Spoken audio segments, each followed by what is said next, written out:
అది అంటే కంప్యూటర్కి అన్నీ ఉన్న కంప్యూటర్ని ఒక్కొక్కటి తీసేస్తుంటే ప్రింటర్ ఒకటి తీస్తాము, నెట్ తీసేస్తాము, ఇంకేవో తీసేస్తాము, మెమరీ తీసేస్తాం, ఏమవుతుంది?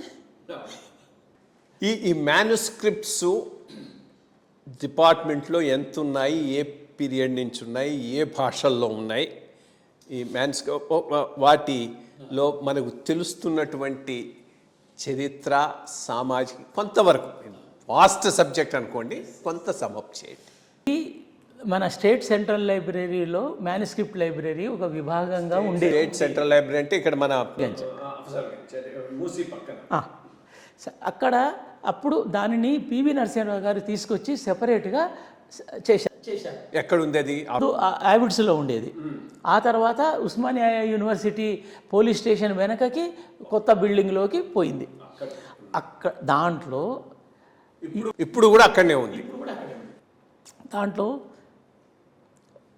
పర్షియన్, ఉర్దూ, అది ఉర్దూగా అరబీ, ఉర్దూ, పష్తో అనే లిపిలో మ్యానుస్క్రిప్ట్స్ ఉన్నాయి. అవి ఇరాన్ ఆ ప్రాంతంలో, ఆఫ్ఘనిస్తాన్ అక్కడ ఉండేది ఈ లిపి, ప్రాచీన లిపి. అవి వాళ్లకు ఒక్కొక్క ఇది లిపి, అది ఒక్కొక్క గ్రంథం ఉంటే వాళ్ళ దేశం యొక్క విలువ పెరుగుతున్నది. ఇప్పుడు ఇరాన్ని అమెరికా భౌగోళికంగా దెబ్బకొట్టి ఇది హార్మోజ్ జలసంధి మీది కాదు అంటుంది. ఇది మాదే అని ఎట్లా చెప్తాడు? ఓన్లీ మ్యానుస్క్రిప్ట్, మ్యాప్, ప్రాచీన మ్యాప్లు.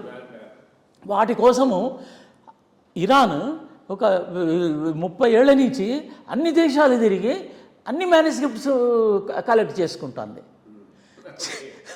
అంటే దాంట్లో మళ్ళీ స్టడీ చేస్తారు ఏదైనా ఉందా అని.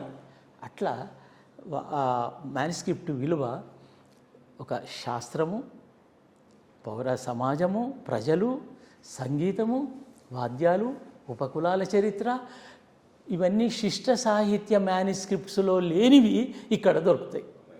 దాని ప్రాధాన్యత. ఆ తర్వాత సంగీత శాస్త్రము, వైద్య శాస్త్రము, రసాయన శాస్త్రము, అశ్వశాస్త్రము. సంస్కృతంలో కూడా ఉన్నాయి మ్యానుస్క్రిప్ట్స్. తెలుగు, సంస్కృతం. తెలుగు లిపిలో ఉంటుంది, సంస్కృతం దేవనాగరిలో ఉండదు. అట్లా మనకి సంస్కృత సాహిత్యం, మంత్రతంత్ర శాఖలు ఇవన్నీ కూడా సంస్కృత లిపిలో, అది భాషలో ఉంటాయి. లిపి మాత్రం తెలుగు. అందుకనే భారతదేశంలో రీజనల్ లాంగ్వేజెస్ అన్నింటిలో కలిపితే సంస్కృతం ఎక్కువ గ్రంథాలు ఉంటాయి. గ్రంథాలు, లిపులు, డిఫరెంట్ లిపులు, బట్ లాంగ్వేజ్ అది మనము ప్రభావం, సంస్కృతము ప్రభావితం చేయడానికి ఈ లిపి కూడా ఒక కారణమైంది. ఇక మీరు ఇప్పుడు మ్యూజియం ఒకటి తలపెడుతున్నారు. మీరు సేకరించినటువంటి డిఫరెంట్ జానపదులకు సంబంధించి, ఆదివాసీలకు సంబంధించి ఆర్టిఫాక్ట్స్, వాటన్నిటితో దాంట్లో కొన్ని ప్రాబ్లమ్స్ అవి ఉన్నట్టున్నాయి. దాని గురించి కొంత చెప్పండి. ఎప్పుడైతే ఈ క్షేత్ర పర్యటనలో ఆదివాసీలు, జానపదుల దగ్గర ఈ మనం అనుకున్న తాళపత్రాలు కానివ్వండి, ఘంటాలు, వాళ్ళ సిరాబుడ్లు, వాళ్ళ రంగుల తయారీ, ఇవన్నీ ఒక సైన్స్.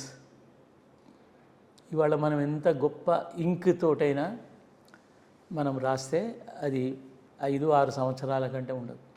కానీ వాళ్ళు తయారు చేసిన ఇంక్, రంగు ఒక 100 ఏళ్ళకి ఏమీ కాదు. 200 ఏళ్ల మ్యానుస్క్రిప్ట్స్ ఉన్నాయి, చేత్తో రాసినాయి. హ్యాండ్ పేపర్ కూడా, హ్యాండ్ పేపర్తో తయారు చేసుకున్నది ఇప్పటికీ అద్భుతంగా కొత్తగా ఇవాళ తయారు చేసినట్టుగా ఉంటుంది. మన పుస్తకాలు చూశారు కదా, మనకు 100 ఏళ్ల కింది పుస్తకం ముట్టుకుంటే పోతుంది. అంటే ఎవరు?